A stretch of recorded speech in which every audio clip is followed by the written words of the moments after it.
Welcome to the ChatGPT podcast. I'm your host, Jaden Schaefer. Each episode, we dive into the latest developments in the exciting field of artificial intelligence, exploring its applications and potential impacts on our daily lives. Have you ever wanted to start your own podcast? I record and publish podcasts on a platform called Spotify for Podcasters, and I absolutely love it. Essentially, you can upload from your phone or computer, and it distributes to every platform that plays podcasts. They support video podcasts, and you can make money on the platform with ads or even podcast subscriptions, something that has made my life so much easier as a podcaster. So if you're interested, I highly recommend you give it a try. You can download the Spotify for Podcast app, or go to spotify.com/podcasters to get started on your podcast today. If you've been following the podcast for a while, you'll know that over the last 6 months, I've been working on a stealth AI startup. Of the hundreds of projects I've covered, this is the one that I believe has the greatest potential. So today I'm excited to announce AI Box. AI Box is a no-code AI app building platform paired with the App Store for AI that lets you monetize your AI tools. The platform lets you build apps by linking together AI models like ChatGPT, Midjourney, and 11 Labs. Eventually will integrate with software like Gmail, Trello, and Salesforce, so you can use AI to automate every function in your organization. To get notified when we launch and be one of the first to build on the platform, you can join the waitlist at aibox.ai. The link is in the show notes. We are currently raising a seed round of funding. If you're an investor that is focused on disruptive tech, I'd love to tell you more about the platform. You can reach out to me at jaden@aibox.ai. I'll leave that email in the show notes. Today on the podcast, I want to talk about AI and education, and there's some really interesting news about some really interesting applications in AI coming out of Google's YouTube, how they're implementing AI for some really interesting educational stuff. But I also want to talk about some broader ideas around how I believe AI will be implemented into education and how AI is going to revolutionize education. So without further ado, let's jump into it. So the first thing to talk about is kind of the big headline story. A recent article in TechCrunch broke the news that YouTube is testing AI-generated quizzes on educational videos. First off, I think this is an absolutely amazing use case. So essentially, they're experimenting with adding AI-generated quizzes on their mobile app for iOS and Android, which are designed essentially to help the viewers learn more about a subject featured in an educational video. So the idea with this feature is also for it to help the video sharing platform get a better understanding of how well each video covers a certain topic. You know, there's always kind of like a double-edged sword on these kind of stories. So on the one hand, it's kind of like, I don't know, it's kind of funny. Like on the one hand, it's a cool feature. On the other hand, it's almost like more the ability for YouTube to gather more data for its ad network to see how relevant certain ideas or topics or, you know, how well a video covers something. So that's kind of interesting. And maybe some people have privacy issues with that. So that'll be an interesting thing to cover. But I think one thing that's really awesome is like the fact, you know, when I was in college even, a lot of different classes as homework, they'd say, hey, watch like X, Y, and Z YouTube videos. And then you come to class and they do quizzes on, you know, something you might have learned from a YouTube video or whatever. And this is going to be a real cool way for YouTube to kind of embed that right in. I'd be curious to see if they'll, you know, create a platform or a way for educators to be able to see what their students rated, or maybe even for parents, right? You have to imagine this has to live somewhere. Like these quizzes have to be viewed by someone other than just YouTube. Like what, YouTube's going to rate your kids on how well they retain something from a YouTube video. So I think that's, to me, the more interesting aspect if they start integrating this in a way that like, you know, parents might be able to view it and help their kids, or educators, teachers might be able to see how their students have responded to the quiz questions and maybe take a load off of teachers or load off of parents.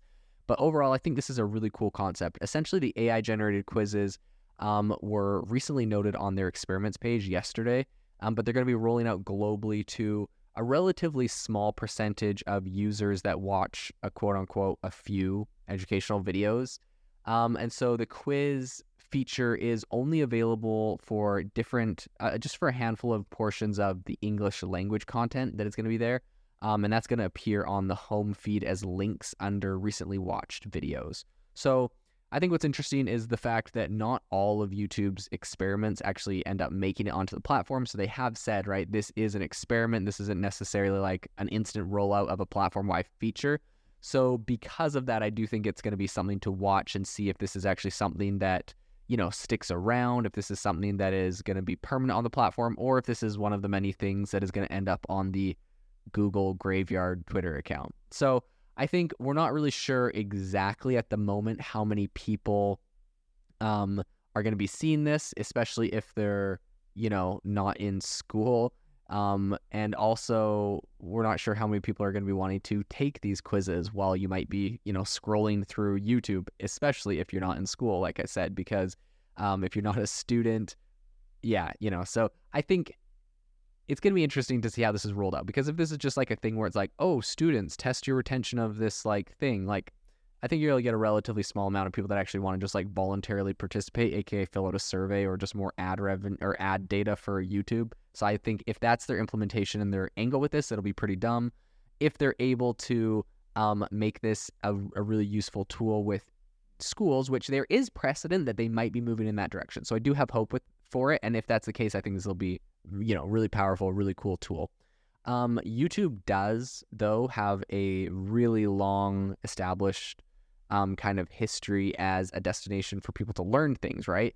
Whether that's, I've learned how to replace parts on a car before and do all sorts of landscaping and cleaning, my roof and different random things. I always go to YouTube for that. And so I think this whole kind of what people call quote unquote edutainment is a whole area on YouTube. You have your really big accounts like How to Basic or TED Ed that essentially are popular educational YouTube channels that are, teaching you how to do something or about a specific topic. And like channels like that, I think TED Ed has like over 18 million subscribers. How to Basic has over like 17 million subscribers.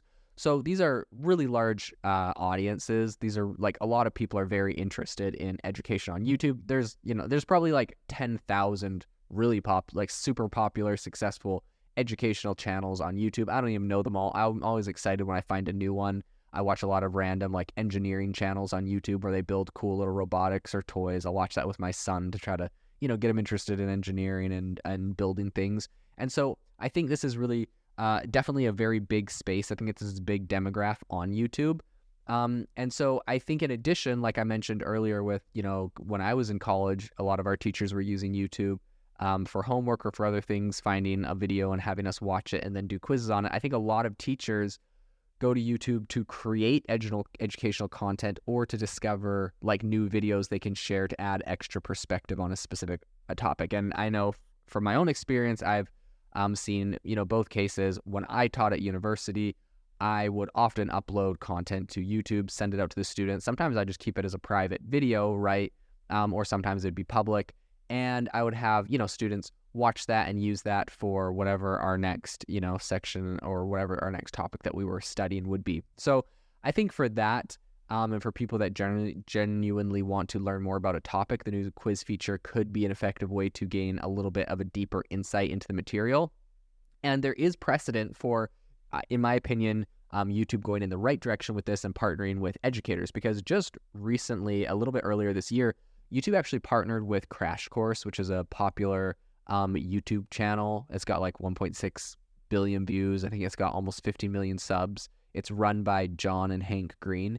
But Crash Course and Arizona State University partnered with YouTube, and they launched what's called its Study Hall Initiative, which essentially gives college students free access to 4 main courses that are covering a bunch of different topics. So pretty much college math, U.S. history, English composition, and a couple more. So it's a pretty popular channel, and the fact that YouTube is kind of partnering with them and also ASU in this move, I believe is a good step in the right direction. I think I'd like to see more of those kind of partnerships and asking educators what would be useful for them, finding ways to integrate it into tools that they can actually use these quizzes to test their students instead of simply, just, I don't know, throwing a random quiz on there and telling you, hey, congratulations, you did well on your random YouTube quiz that will be used to gather data to sell you more ads. Like, I don't think that will be the sales pitch they want. And so I think the sales pitch they want is these quizzes will be built using AI, which I think is an awesome application for AI. It's an awesome application for education in general. And I think that's the angle that they want to take. I think overall, there's a couple different areas that I myself have realized will be really big for AI, for ChatGPT, specifically in education. And so I wanted to cover those real quick with you. The first one is personalized tutoring. Obviously, I think one of the most exciting possibilities with ChatGPT is just its potential to deliver personalized results to every student, every learning style, every space, or every pace of learning. And so I think that will be a big one. The other one is supplementing classroom teaching. So in addition to whatever you learn in the class, which in my personal opinion is a broken, archaic system. Ooh, controversial, right? I think that this definitely needs to be supplementary. I think you want a kid to go on ChatGPT and ask a bunch of questions about a topic and learn about it with their own questions because it walks them through how they process a certain topic or situation, and you want to make sure that everything's covered. But I think ChatGPT could do a really awesome job of doing that, supplemental to the classroom teaching that they get there. The third one is enhancing accessibility. I think that the fact that ChatGPT is obviously always on your phone at any time, you can ask it any question like Google, it's going to have the same impact where people are getting questions very rapidly. Another one is just essentially helping to develop critical thinking skills. And I'm not saying that ChatGPT necessarily is going to teach you or your child or someone critical thinking skills, but I do think that it can help them develop processes for thinking. I think you can argue that the utility of AI in education goes beyond essentially just learning facts and figures. And with an AI tool like ChatGPT, students could essentially be encouraged to ask more questions, challenge the AI's response, and develop their own critical thinking skills. Now, the funny thing about that is I think it's really important. We've seen this out of Japan's Ministry of Education recently, where they've essentially said it's important that we're all teaching our students the fact that AI can make stuff up. And they literally have the educators over in Japan giving them fake information that AI generated and saying, spot this or double fact check it, and like teaching them the importance of doing that. And they're actually applying that. And so in a way, I think that developing critical thinking skills is something that's going to inevitably happen from the use of ChatGPT. And a lot of people talk about the negative side effects of, AI hallucinating, which of course they exist. But I think one of the positive side effects is it will cause people to question the information they receive and do their own research to dig a little deeper in whatever way they plan on doing that, and to try to find really good results and to fact check everything that they get. And of course, people are like, oh no, we don't want to teach kids to, I don't know how that's too controversial. I don't know how that would be controversial to teach kids to be critical thinkers and to think critically about all the information they're presented in every forum, right? Like everything you're taught in school isn't necessarily accurate or true. Wow, that might be controversial, but it's true, right? Like we change history, we learn new facts, we learn new archaeological data, the new evidence emerges on different law cases. Like facts and information change all the time. And so I think critical thinking will be developed as, kids learn that AI can hallucinate, and, what other things in the world do they need to question? What other ideologies should be considered? Should they dig deeper on? It's really interesting. I feel like myself in particular, the older I get, the more of my worldviews I end up challenging, and many of my worldviews have changed drastically over the last number of years, even over the last, 2 or 3 years on a lot of different topics. My opinions on AI have changed a lot since, ChatGPT launched.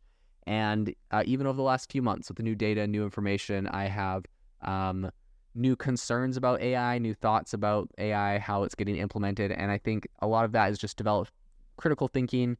And a lot of that is due to the fact that I think I have done a lot of my own independent fact checking, which I think is super important for people in education and students to learn how to do. So overall, I'm really excited for the implications of AI in education. I see this as being a really big space, so it'll be very interesting to follow this into the future. This episode is brought to you by Shopify. Forget the frustration of picking commerce platforms when you switch your business to Shopify, the global commerce platform that supercharges your selling wherever you sell. With Shopify, you'll harness the same intuitive features, trusted apps, and powerful analytics used by the world's leading brands. Sign up today for your $1 per month trial period at shopify.com/tech, all lowercase. That's shopify.com/tech. We just launched our AI Creators Discord community. If you're looking for a really kind of hands-on and innovative place to talk to other people making amazing things in AI, you need to join this community. Obviously, it's a lot more interactive than a podcast where we can actually share prompts and software and tools that we're using to create really interesting use cases. We'd love to have you join and become part of the community. If you don't use Discord, there's also always the Facebook group. I'll link both of those down in the description.